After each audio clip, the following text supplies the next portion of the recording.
There are a few fundamental questions related to life. First question is related to what is God, where is God, and how to find it or experience it. The definition of God, which is undefinable, but for our purposes, we still have to give it some definition. And it is given by divinity itself, by Vedas or scriptures. This definition of God I love, I subscribe to, and that is God is omnipotent, omniscient, omnipresent. It's present everywhere. It is all-powerful and it is all-knowing. The second set of questions that are fundamental and people ask, what is the purpose of this life? Right? What is the objective? What is the point of it? When we are involved in any venture, in any business, it's always like, okay, what is the objective? What is it that we're trying to achieve? What is the purpose of this project? You hire someone to do something. What is it that needs to be done? So that when it is done, you can make the payment, so to speak. You have traveled someplace. The question is, for what? Why have you traveled? So this life is a journey. We have undertaken this journey. What is the purpose of this? The scriptures have defined the objectives or purusharthas as four: dharma, artha, kama, moksha. The objectives of life are, first one is dharma. The second one is artha. Artha means wealth. Kama means desire. Moksha means liberation. Now the objectives have to be understood. These are not just words. What do each of these words mean? Dharma is not just my job. My job is part of my dharma. First off, you have to know what is my job or what are my jobs. Dharma, in a way, is a way of life. We can pontificate on the word dharma and still not fully define it. That is not the purpose here. Our dharma is to fulfill the purpose of life. So we're given four objectives. We have to fulfill the purpose of life, which is the four objectives. And one of the objectives is dharma. And that itself is the head, the engine of it. Our dharma is to fulfill the four objectives of life. Okay, what are the four objectives? And the first one is dharma, which itself is to fulfill. Our dharma is to fulfill the four objectives of life. Then what is dharma? You see, it is a very cyclical nature. Where have we come from? Where are we going? That is another question that comes asked. The answer is in the question. Where have we come from? Is a question. The answer is, where have you come from? The answer is, find out where have you come from, which means we have to go back to our source. Who can tell us what is our source? And what is our source? The answer to this question comes from the first quest. What is God? God is everywhere, right? Since God is everywhere, it's not if God is everywhere, it's not condition. God is everywhere. That means God is in every atom. God is in everything. God is everywhere. So every atom, we're not made up of atoms, we're made up of cells, right? As biological beings, we're made up of cells, and the cells are made up of atoms. The cells or the matter by itself is just matter. But the life force within, the alive nature of the cells is God, or comes from God. But for us, that is what it is. Let's not make God even more distant, even more unachievable, even more undefinable. Let's catch hold of it. The life or the life force within each cell that I am made up of is the God force. Life is God. Okay. So what am I made up of? I'm not just made up of atoms and cells, because atoms and cells, when dead, are meaningless. Atoms and cells, when they are alive, is what gives me life. And the life force is God. So I am made up of God.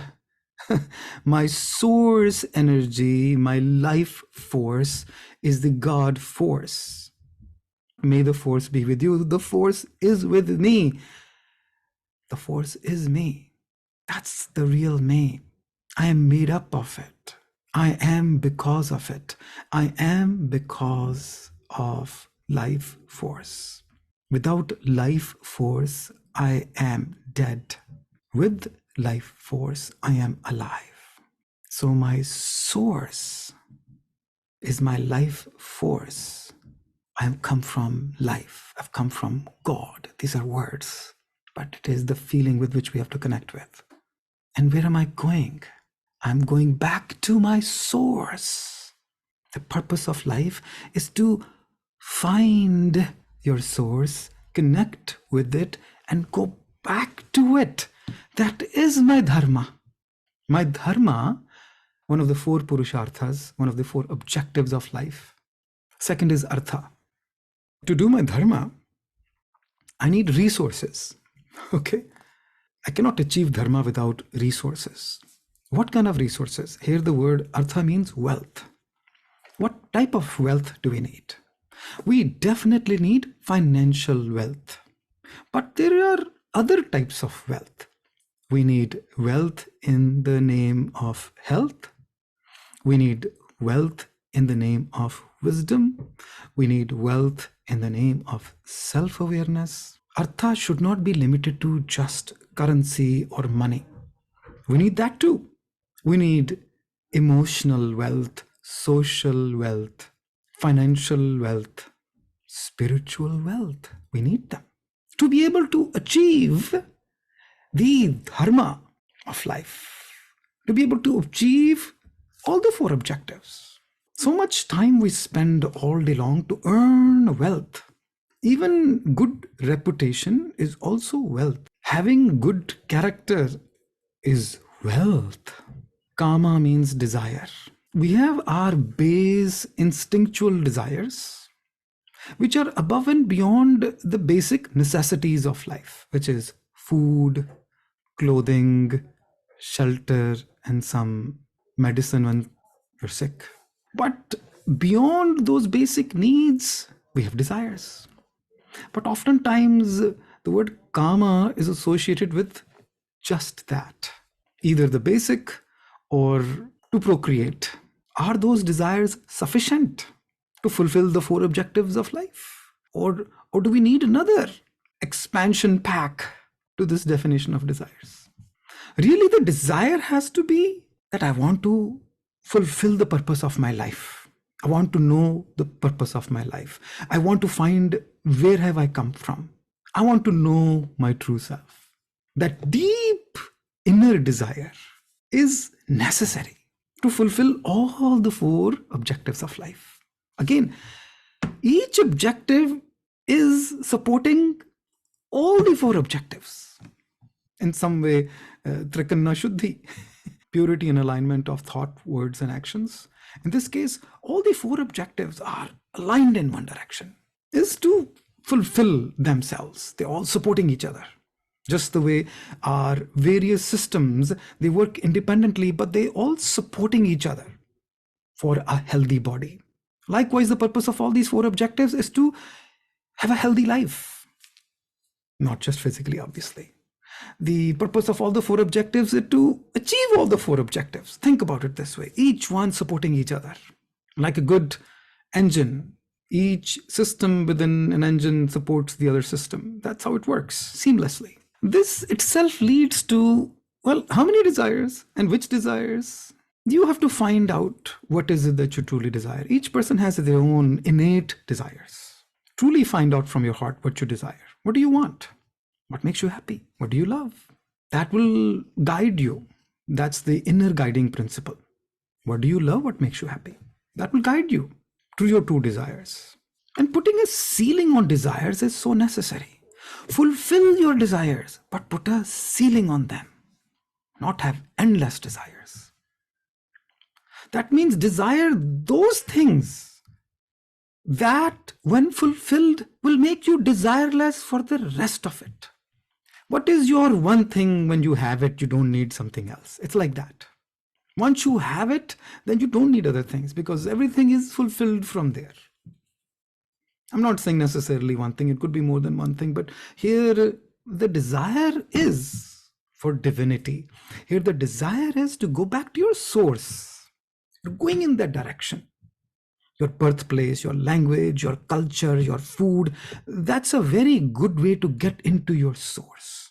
But then go beyond it, because I'm not just this body, this mind, this life experience. I am beyond that. Where have I come from? And this is a question that will lead you to the answer. And each one has to dig it for themselves. There are many books answering this question, but they are just guides. There is no one knows what is your source. No one can know what is your source. Only you can know what is your source. Words are words. Words are recipes. Words will not give you the taste or the experience of it. Bhook chahiye. You need the hunger. Once you have the hunger, you will find the solution, the answer, the fulfillment. And having achieved the self-satisfaction of fulfillment of your core desires, then the rest of the desires you can get rid of. Like, I don't need them. I'm good. I'm satisfied. However much food you need, after you are satisfied, you don't need any more food. Desires are like that. Fill yourself with your core desires. Then the rest you can sacrifice. And along the way, you can find out, why am I carrying all this luggage? Why am I carrying all these attachments? Why am I carrying all these unnecessary things? Maybe they were necessary at some point. Maybe that led me to this point, and then we get attached to it. I don't need them anymore. I can be detached from it. And that's the fourth purushartha, or the objective, is moksha, liberation. Liberation from what? Liberation from bondage. What kind of bondages? Those bondages that are not helping you fulfill the purpose of your life. Anything that comes in the way of you connecting to your higher self, anything that comes in the way for you going back to your true self, anything that comes in the way for you to go back to your source, can be discarded. It's no longer necessary. We have to get rid of things that are no longer necessary, that are spent. Yes, those things may have been necessary to bring us to this point, but that stage we cannot be attached to. Otherwise, we will not be able to move forward to achieve the purpose or the objective. Whatever we are trying to find is within our reach. It's everywhere. And my source, where I've come from, it's also within me. That is what I love me.